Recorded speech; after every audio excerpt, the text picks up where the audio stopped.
This is why you need to know how the Plains tribes survived winter, because the dangers they faced were unlike anything most of us can imagine. Picture the Great Plains in the dead of winter, temperatures plunging to 40 below zero, a wind so sharp it feels like knives across your skin. And yet, somewhere in this frozen expanse, entire families sleep peacefully through the night. No insulated walls, no electricity, no synthetic thermal blankets, just a simple conical home built from hides and timber, lit by a small, carefully managed fire. How is this possible? How did people survive and thrive year after year in conditions that could kill an unprepared person in minutes? Before we dive into their secrets, if you love uncovering the survival knowledge history has buried, make sure to like this video, share it with your friends, comment below with your thoughts, and subscribe to Warcraft Survival for more content that connects the past to the skills we need today. Every subscription helps us bring more forgotten techniques to life. Location is life. Before a single shelter was raised or fire lit, the tribes knew that location could mean life or death. Cold, unlike hunger, kills quickly. The Plains tribes approach camp placement with precision, as if reading a map only nature could provide. Cold air flows downhill and settles in valleys and low-lying depressions, forming invisible frost pockets that could freeze a family in hours. They avoided these traps, instead choosing slight rises, areas just 10 or 15 feet higher than the surrounding terrain. That small elevation difference could translate into a 10-degree shift in temperature, a difference between survival and disaster. Windbreaks were sought in dense forests or rock formations that stored daytime warmth, while hills were used to shield against relentless northern gusts.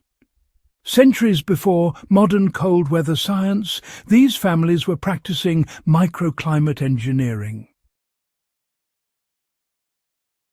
Teepees, wind machines, not tents. Most people think of a teepee as a primitive cone of hide, barely sheltering those inside. But honestly, they could not be more wrong.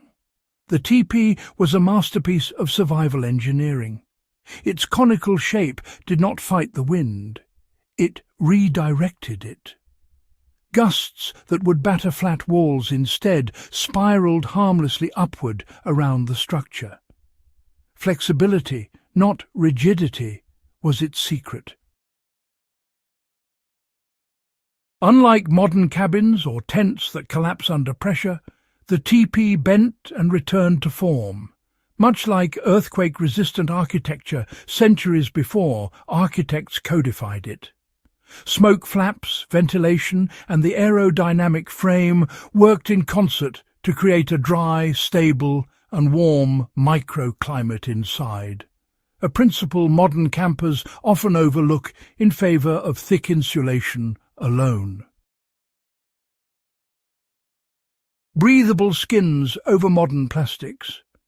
Moisture kills faster than cold. The Plains tribes knew this intuitively. Buffalo hides, carefully tanned and layered, allowed warmth to stay inside while letting humidity escape, preventing condensation that could soak bedding and clothing. Modern tents, sealed to keep cold out, often trap moisture instead, turning insulation into a death trap. The lesson is clear. The key to surviving sub-zero nights isn't simply blocking wind, it's moving moisture away from the body while maintaining warmth. Fire is a tool, not a toy. Fire saves, but it can also kill. Generations of trial and error taught the tribes to manage fires with precision, Depth, wood type and log arrangement were all carefully considered to maximize heat while minimizing risk. Cedar burned quickly for immediate warmth, oak burned slowly for sustained heat, and the pit depth ensured that warmth radiated outward rather than sinking into the frozen ground.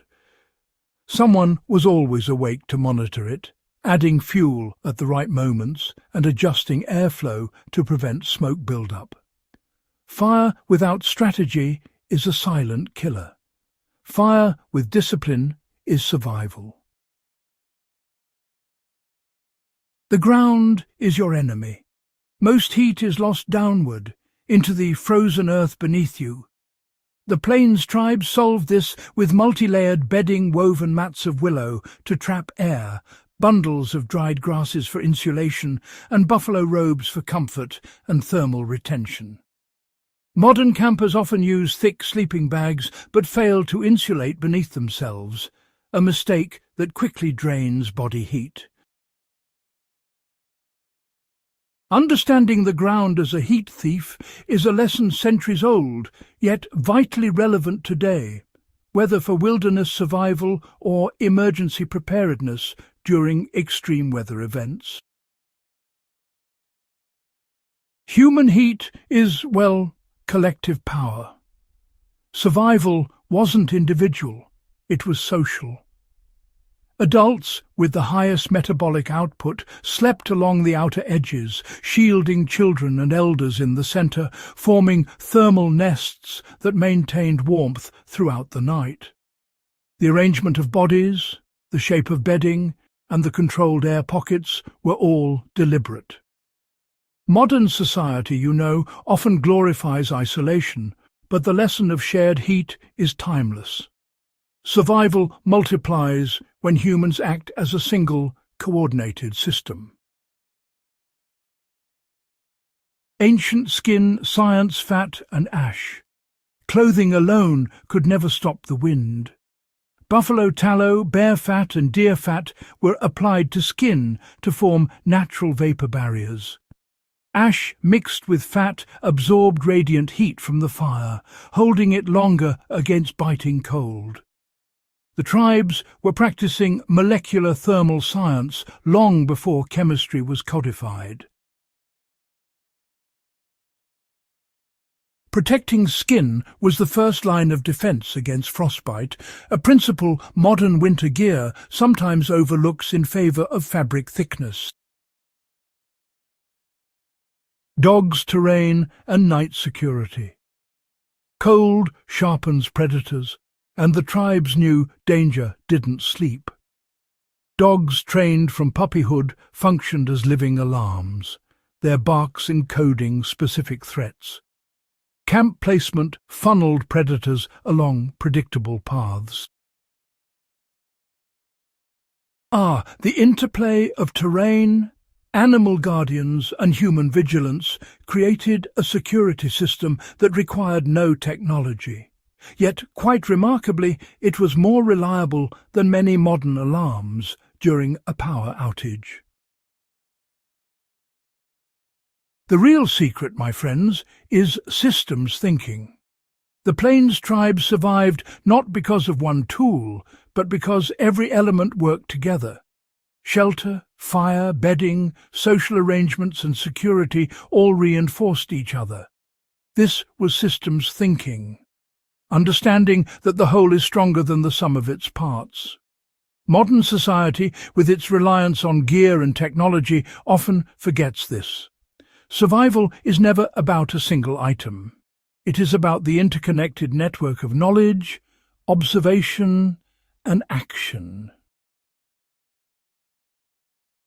So, if there is one lesson to take from the tribes of the Great Plains, it is this.